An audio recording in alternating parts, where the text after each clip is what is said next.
As-salatu ala nabi wassalamu ala rasul wal anbiya'il mursalin kulluhum mukramun. Bismillahirrahmanirrahim. Assalamualaikum warahmatullahi wabarakatuh. Alhamdulillah wassalatu wassalamu ala nabiyyina Muhammadin wa ala alihi wa sahbihi wasallam, amma ba'du. Sahabat LC yang dirahmati oleh Allah Subhanahu wa taala, alhamdulillah kita memuji Allah dengan sebaik-baik dan sebanyak-banyak pujian yang pada kesempatan kali ini mempertemukan kita kembali dalam rubrik Sirah Nabawiyah, biografi kehidupan Nabi kita yang mulia, Nabi Muhammad SAW.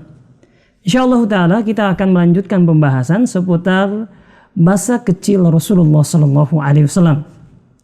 Sahabat LC yang dirahmati oleh Allah Subhanahu wa taala, di pertemuan yang lalu kita sudah membahas tentang Rasulullah SAW sepeninggal ayah ibundanya beliau serta sepeninggal kakek beliau yang bernama Abdul Muthalib. Itu beliau diasuh oleh paman beliau yang bernama Abu Talib.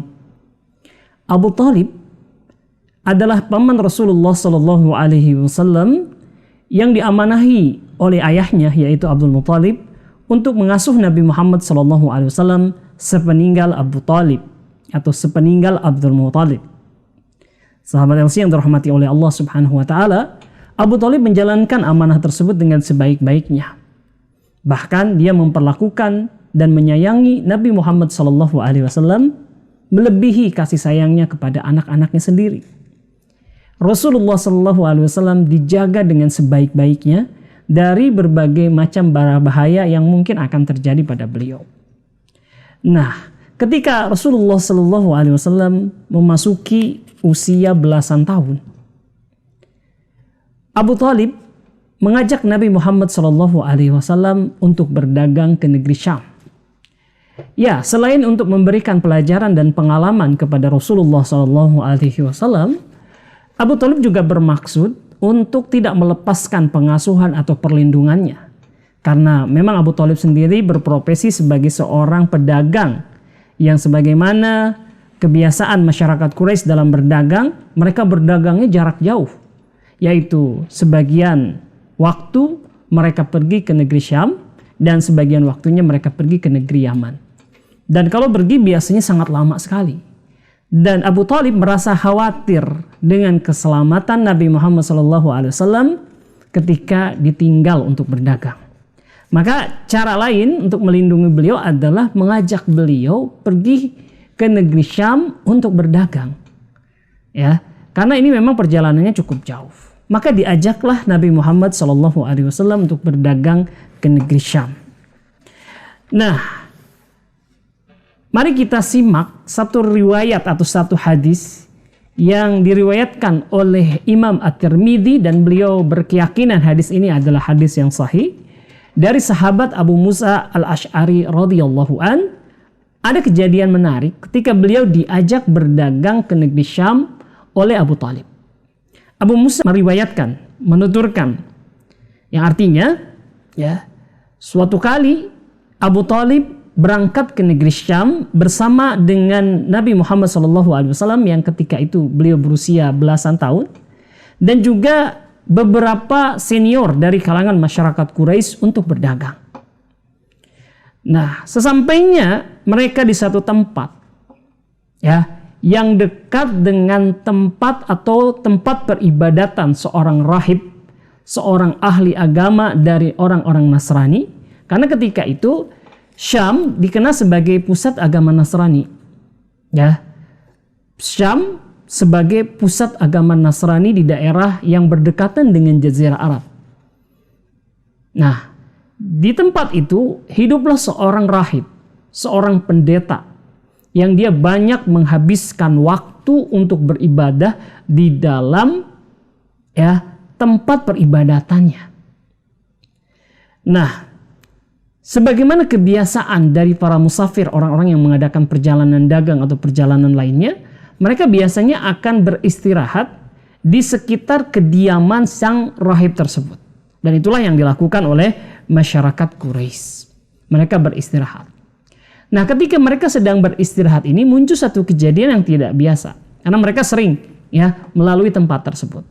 Yaitu sang rahib yang disebutkan bahwa nama sang rahib ini Bahira, atau riwayat lain menyebutkan namanya adalah Buhaira. Ini tiba-tiba turun dari tempat peribadatannya dan kemudian dia menghampiri Abu Thalib dan kawan-kawan yang ada di antaranya adalah Nabi Muhammad SAW. Kejadian ini tidak biasa karena mereka puluhan kali lewat tempat tersebut, sang rahib tidak pernah turun untuk menghampiri mereka. Nah, jangankan untuk turun, menengok saja dari tempat ketinggian atau tempat yang di lantai kedua saja itu tidak pernah dilakukan. Tapi kali ini berbeda. Ya, sang rahib itu lantas turun dan kemudian dia ya ketika itu mencari ya mendekati satu sosok yang ketika itu masih kecil, masih belasan tahun, masih remaja, yaitu Nabi Muhammad SAW. Maka dipeganglah tangan Nabi Muhammad SAW dan kemudian orang-orang Quraisy kaget ya bahwa rahib ini tidak pernah menemui mereka. Tapi sekarang tiba-tiba ketika mereka mengajak Muhammad SAW kecil, tiba-tiba dia turun dan kemudian memegang Nabi Muhammad SAW. Sehingga kemudian sebagian mereka bertanya, ada apa ini? Ya, maka sang pendeta atau sang rahib yang bernama Bahira atau Buhaira ini mengatakan, orang inilah yang dimaksud adalah Nabi Muhammad SAW kelak akan menjadi pemimpin seluruh alam semesta. Orang ini adalah utusan semesta alam. Orang ini adalah utusan Tuhan semesta alam yang telah mengutusnya menjadi rahmat untuk sekalian alam. Maka orang-orang Quraisy pun terkejut dan kemudian mereka berkata kepada sang rahib, dari mana Anda bisa mengetahui hal ini? Maka sang rahib kemudian mengatakan, tadi ketika kalian dalam perjalanan menuju tempat ini, ya, aku melihat tidak ada satu pohon pun dan tidak ada satu batu pun, melainkan aku melihatnya pohon dan batu itu bersujud kepada anak ini. Dan saya tahu betul bahwa pohon tidaklah bersujud kepada siapapun kecuali dia adalah seorang nabi. Dan juga aku mengetahui dari kejauhan ada tanda kenabian pada anak ini. Ya, yaitu tanda kenabian itu berupa tanda kecil yang menyerupai seperti apel yang kecil. Nah, lantas kemudian setelah menemui mereka, maka sang rahib kemudian berkeinginan untuk menjamu kafilah dagang Quraisy tersebut, rombongan Quraisy tersebut ke rumahnya. Maka dia pun kemudian pulang. Ya, setelah jamuannya siap, masakannya sudah jadi, maka dipanggillah kafilah-kafilah dagang itu ya untuk naik ke atas menghadiri jamuan. Ya, dan orang-orang Quraisy merasa takjub dengan kejadian ini karena ini tidak pernah terjadi sebelumnya. Maka mereka naik semuanya kecuali Nabi Muhammad SAW. Ya, karena ketika itu mereka menganggap bahwa jamuan ini hanya untuk orang dewasa. Ya, anak kecil cukup nunggu di luar. Ya, maka Nabi tidak masalah, bahkan beliau menyibukkan diri dengan memberi makan unta-unta mereka. Ya, nah ketika sudah siap dalam posisi siap makan, maka Abu Thalib, maka sang rahib ini kemudian menengok kepada kafilah atau rombongan Quraisy itu, dan seperti ada yang kurang. Ya, maka dia bertanya kepada orang-orang Quraisy, adakah di antara kalian yang tertinggal ya untuk menghadiri undangan jamuanku ini? Kata orang Quraisy, tidak. Semua orang dewasa ini telah hadir dan siap menerima jamuan makan Anda, wahai Tuan. Ya, maka Abu Thalib mengatakan, kalian katakan bahwa semua orang dewasa, bukankah aku sudah perintahkan kepada kalian mengundang semua orang untuk rombongan kalian untuk makan bersama?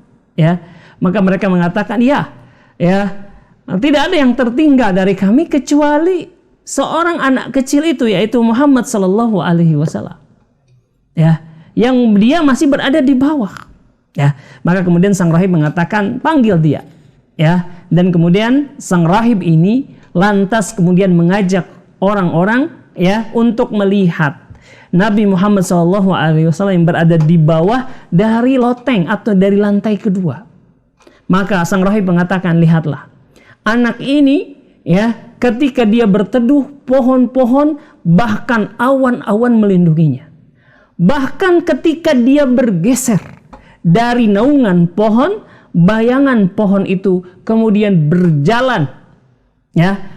Bayangan pohon itu atau istilahnya bayangannya, ya, bukan pohon yang bergeser. Bayangannya itu bergeser melindungi Nabi Muhammad SAW dari panas. Dan itu tidak pernah terjadi kecuali pada seorang nabi. Ya. Nah, maka kemudian hadirin rahimakumullah, naiklah Nabi Muhammad SAW ke atas dan beliau dijamu makan. Ya. Nah, kemudian satu riwayat yang lain menyebutkan bahwa sang pendeta, sang rahib Buhaira atau Bahira ini bertanya kepada Muhammad SAW kecil. Ya, dia katakan, wahai anak kecil, aku ingin bertanya kepadamu demi Lata dan Uzza, ya, dan Manat. Ceritakan apa yang terjadi, peristiwa-peristiwa luar biasa yang pernah terjadi kepada engkau. Ya, maka ketika itu Nabi Muhammad SAW mengatakan, wahai paman, wahai rahib, Anda bertanya kepada saya setelah bersumpah demi Lata, demi Uzza, demi Manat. Demi Allah, kalau Anda bersumpah dengan nama-nama berhala itu, saya tidak akan mau menjawabnya. Ya, maka sang rahib mengerti, ya, bahwa yang benar adalah seorang itu hanya bersumpah dengan nama Tuhan yang sejati, yaitu Allah Subhanahu wa Ta'ala. Maka dia kemudian mengkoreksi pertanyaannya. Dia katakan, demi Allah, ya, sekarang ceritakan kejadian-kejadian luar biasa yang pernah terjadi pada dirimu. Maka kemudian Nabi Muhammad SAW menceritakan kisah-kisah beliau yang ajaib, kisah-kisah beliau yang luar biasa ketika masa kecil. Ya, seperti misalkan cerita tentang pembelahan dada ataupun juga kisah-kisah yang lainnya. Dan hal itu kemudian semakin meyakinkan sang pendeta bahwa ini benar adalah Nabi Muhammad SAW adalah seorang Rasul, seorang Nabi yang akan menjadi penutup, ya, dari rangkaian para Nabi yang diutus oleh Allah Subhanahu Wa Taala. Nah, kemudian hadirin rahimakumullah, karena sang rahib Buhaira atau Bahira ini sudah mengetahui ini adalah benar seorang Nabi yang akan diutus oleh Allah Subhanahu Wa Taala, maka dia panggil, siapa di antara kalian yang menjadi wali bagi anak ini? Ya, maka orang-orang menunjuk Abu Thalib karena memang sejatinya Abu Thalib lah, ya, wali dari Nabi Muhammad SAW. Ini, ya, saudara kami Abu Thalib adalah walinya anak ini. Ya, maka sang Bahira kemudian mengatakan, ya, wahai wali dari anak ini, aku sudah kasih tahu kepada kalian bahwa anak ini adalah anak yang luar biasa. Dia kelak akan menjadi pemimpin semesta alam. Ya, dia akan menjadi rahmat bagi seluruh alam. Dan aku khawatir jika kalian melanjutkan rencana kalian untuk membawa, ya, anak ini sampai ke negeri Syam, ya, karena memang posisi tempat tinggalnya Bahira ini belum masuk ke pusat kota Syam, dia masih berada di pinggirannya. Ya, saya khawatir orang-orang Romawi itu benar-benar akan membunuh anak ini. Ya, dia karena mereka, ya, menginginkan kenabian itu dari mereka, dan kemudian datang seorang yang bukan dari mereka mengaku sebagai nabi. Aku khawatir dengan keselamatan anak ini. Ya, kemudian hadirin rahimakumullah, benar saja apa yang dikatakan oleh Buhaira ini atau Buhaira ini, sang rahib ini. Tak lama kemudian datang 7 orang, pasukan Romawi datang, ya, ke negeri atau ke tempat, ke kampungnya Bahira. Yang kemudian Bahira kemudian bertanya kepada 7 orang tentara Romawi itu. Dia bertanya, wahai tentara Romawi, sedang apa kalian? Sepertinya kalian sedang mencari sesuatu. Ya, lantas kemudian prajurit Romawi itu kemudian menjawab, ya, wahai sang rahib, pemimpin kami, kaisar kami memberitahu bahwa berdasarkan ilmu yang dia miliki, ya, bahwa sebentar lagi akan datang seorang yang mengaku sebagai seorang nabi, ya, dan dia akan memasuki negeri kita. Maka kami berjaga di tempat ini untuk mencegah kemungkinan sang nabi atau orang yang mengaku nabi itu datang. Ya, Maka kemudian sang Buhairah mengatakan, ya, bahwa sudahilah misi kalian untuk memburu nabi tersebut. Ya, kalian ketika nabi itu datang sesungguhnya kalian tidak bisa berbuat apa-apa. Ya, sebagaimana sanggupkah kalian mencegah matahari terbit dari timur? Maka tentara Romawi mengatakan tentu kami tidak sanggup. Ya, itulah upaya kalian dalam mencegah atau menganiaya, membunuh nabi yang akan diutus oleh Allah, akan menemui jalan buntu dan kesulitan. Sudahilah, ya. Maka sang prajurit ini kemudian pulang ke tempat asalnya. Satu riwayat yang lain mengatakan bahwa prajurit-prajurit Romawi ini kemudian berbaiat, ya, berjanji setia kepada Nabi Muhammad SAW melalui Abu Thalib. Ya, entah mana riwayat yang benar, yang pasti misi mereka untuk memburu Rasulullah SAW, Nabi Muhammad SAW gagal. Ya. Maka setelah Abu Thalib dan kafilah-kafilah Quraisy mengetahui benar, ya, bahwa Nabi terancam keselamatannya ketika dibawa ke negeri Syam, ya, maka ketika itu beliau, ya, orang-orang Mekah ini tidak jadi mereka itu untuk membawa Rasulullah SAW ikut berdagang ke negeri Syam, ya. Nah, kemudian dibawa kembali ke negeri asalnya, yaitu ke negeri Mekah, ya. Nah, itulah hadirin rahimakumullah kisah tentang pertemuan Nabi Muhammad SAW dengan sang pendeta atau rahib yang bernama Bahira. Ya, dan hadis ini diriwayatkan oleh Imam Tirmidzi dan banyak periwayat hadis mengatakan hadis ini adalah hadis yang sahih. Tapi ini bukan satu pendapat. Ya, ada juga yang mengatakan bahwa riwayat hadis ini adalah bermasalah. Bahkan ada yang mengatakan bahwa hadis ini tidak sahih.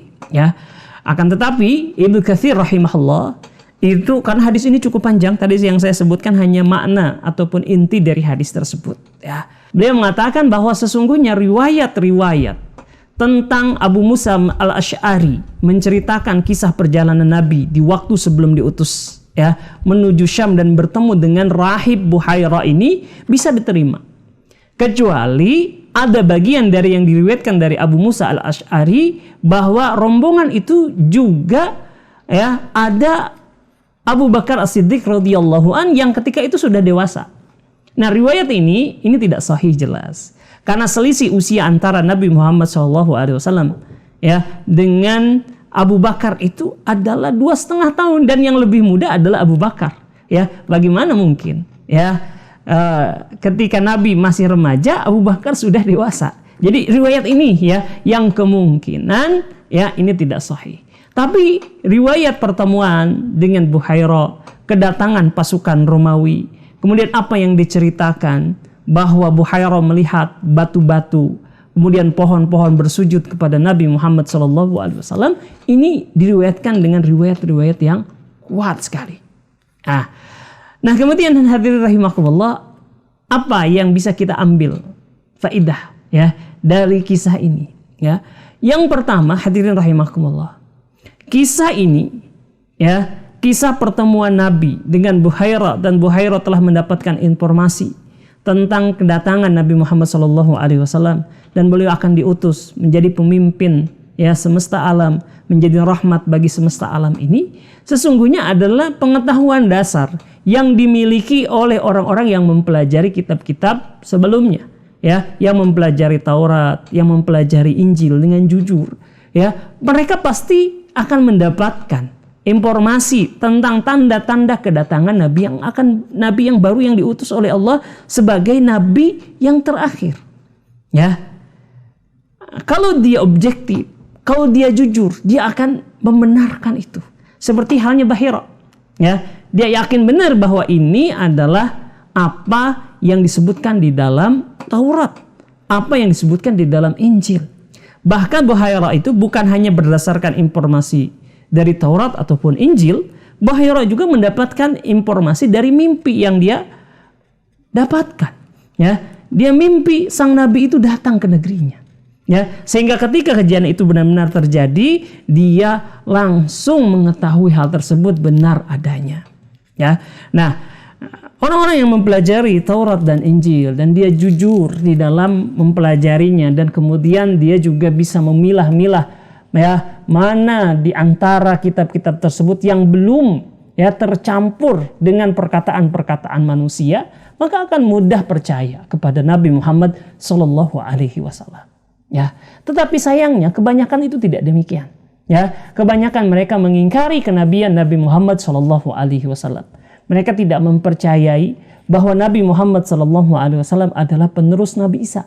Padahal ya di dalam kitab mereka, apalagi di dalam Al-Quranul Karim, disebutkan bahwa Nabi Isa itu justru yang memberikan kabar, ya, memberikan berita gembira akan kedatangan Nabi sesudah beliau, yaitu Nabi Muhammad Sallallahu Alaihi Wasallam. Ya, tapi kebanyakan mereka mengingkari hal tersebut, ya, karena mungkin hawa nafsu sebabnya, ya, karena mereka tidak mau masuki agama Allah, tidak mau masuki agama Islam, gengsi sehingga mereka menutup diri dari kebenaran, ya. Dan yang lebih parah lagi, ya sahabat LC yang dirahmati oleh Allah Subhanahu Wa Taala, bukan hanya tidak mau beriman, ya, bahkan mereka menjadikan kisah ini, yaitu kisah pertemuan Nabi Muhammad SAW dengan pendeta, ya, dengan rahib Bahira ini, ya, untuk meragu-ragukan, ya, bahkan untuk mendustakan bahwa beliau adalah seorang Rasulullah. Sebagian di antara mereka mengatakan, ya, bahwa dakwaan Nabi, bahwa pengakuan Nabi Muhammad SAW bahwa beliau adalah utusan Allah ini tidak benar, karena menurut mereka justru Nabi Muhammad SAW itu belajar, ya, mengambil ilmu dari sang pendeta, dari sang Bahira, ya, pendeta yang bernama Bahira ini. Jadi nggak ada ilmu yang baru, ya, nggak ada wahyu yang baru yang turun kepada Nabi. Apa yang disampaikan oleh beliau ini semata-mata adalah ajaran, ya, dari Bahira. Dan tentu saja ini adalah tidak tepat, ini adalah salah besar sekali. Kenapa dikatakan salah? Ya, yang pertama, kalau katakan mereka meyakini itu sebagaimana yang dituduhkan mereka, bahwa apa yang dikatakan oleh Nabi adalah ajaran dari sang Bahira, harusnya mereka masuk Islam dong. Ya, mereka beriman kepada Allah Subhanahu Wa Taala, mereka beriman kepada Rasulullah SAW, karena apa yang dikatakan oleh Nabi, sebagaimana klaim mereka, apa yang dikatakan yang dapat ilmunya dari Bahira. Ya, kalau ilmu itu datang dari Bahira, harusnya mereka percayai, tapi enggak demikian, ya. Kemudian kalau mereka memberikan tuduhan, ya tentu mereka bisa memberikan buktinya, amanah, ya, bahwa Nabi Muhammad SAW itu belajar dari Bahira. Adakah dari orang-orang Quraisy yang datang itu, dan ini orang-orang dewasa, orang-orang yang jujur, ya, memberikan kesaksian, ya, ketika Rasulullah SAW itu sudah diangkat jadi Rasul? Ada gak di antara tokoh itu termasuk Abu Thalib mengatakan apa yang diperkatakan oleh Nabi Muhammad ini semata-mata adalah belajar dari Bahira dan saya sudah menyaksikan ketika beliau belajar dari Bahira? Enggak ada, ya, enggak ada riwayat seperti itu, gitu kan? Kemudian hadirin rahimakumullah, ketika Rasulullah SAW bertemu dengan Bahira, nah ini ada perbedaan, ada jauh sekali perbedaan baik bahasa, kebiasaan antara Rasulullah SAW atau orang-orang Mekah dengan Bahira. Ya, Bahira jelas seorang yang tidak berbahasa Arab, karena ketika itu Syam itu dikuasai oleh kaum Nasrani yang bahasanya adalah bahasa Romawi, ya, atau mungkin kalau kita sebut bahasanya adalah bahasa Yunani. Ya, sementara Nabi Muhammad SAW dan orang-orang Quraisy bahasanya adalah bahasa Arab. Bayangkan dalam waktu yang singkat, gitu kan? Kemudian dalam waktu yang singkat dengan bahasa yang berbeda, ya. Lantas Nabi belajar kepada Bahira dan kemudian ajaran-ajarannya begitu lengkap, ya. Turun Al-Qur'an sebanyak lebih dari 6.000 ayat, ya. 114 surat. Ah, ini tidak masuk akal. Ya, jadi itu adalah tuduhan-tuduhan, ya, yang palsu, tuduhan-tuduhan yang tidak benar kepada Nabi Muhammad SAW. Dan apa yang dilihat oleh Bahira ini merupakan adalah tanda-tanda kenabian, bahwa apa yang dialami oleh Nabi Muhammad SAW, yang terjadi pada beliau ini benar-benar Allah telah mempersiapkan beliau dan melindungi beliau dari segala mara bahaya. Ini yang disebutkan oleh Allah Subhanahu wa taala di dalam Al-Qur'an, Quran surat Ad-Duha. Alam yajidka yatiman fa'awa wa wajadaka dhalan fahada wa wajadaka 'ailan fa'agna. Ya. Bukankah kami mendapati engkau dalam keadaan seorang anak yatim? Fa'awa, maka kami mengurusimu, kami melindungimu. Ya. Dan kami mendapatkan engkau dalam keadaan tidak tahu apa-apa. Lantas kami berikan ilmu. Ya. Itulah karunia dari Allah Subhanahu wa taala. Nah, maka kelak nanti Abu Thalib akan lebih berhati-hati ya. Ketika Nabi Muhammad SAW sudah beranjak dewasa, sudah memiliki kekuatan, maka dia lepas tuh perlindungan kepada Rasulullah SAW. Maka beliau diizinkan untuk menjalankan perniagaan atau perdagangan dari Khadijah ke negeri Syam juga. Ya, kemudian juga perlindungan ini terus dipertahankan, bukan hanya semasa beliau kecil, bahkan ketika beliau dewasa, bahkan setelah beliau diangkat menjadi nabi. Ya, Abu Thalib dalam posisi melindungi ya dakwah Nabi Muhammad SAW tanpa dia beriman kepada Allah. Ya, tapi jasanya ini selalu diingat-ingat oleh Nabi Muhammad SAW. Bahkan dia mendapatkan keringanan, kendati dia itu tidak beriman, kendati dia ketika itu beragama sebagaimana orang-orang musyrik Quraisy menyembah berhala, tapi diringankan azabnya oleh Allah Subhanahu wa taala. Api neraka itu tidak menggulungnya di seluruh tubuh, tapi api neraka itu hanya sampai kepada mata kakinya. Ya, nah ini adalah balasan atas kebaikan-kebaikan yang diberikan oleh Abu Thalib. Ya, dan demikianlah kisah kita pada kesempatan kali ini. Mudah-mudahan sahabat LC yang dirahmati Allah Subhanahu wa taala, apa yang kita ceritakan ini menambah keyakinan, menambah keimanan kita, dan semakin kita mengagumi dan mencintai Nabi Muhammad SAW. Demikian, wa'afu minkum, subhanakallahumma wa bihamdika, asyhadu an la ilaha illa anta astaghfiruka wa atubu ilaik. Assalamualaikum warahmatullahi wabarakatuh. Blessings be upon Nabi, peace be upon the messenger, and the prophets who were sent, all of them were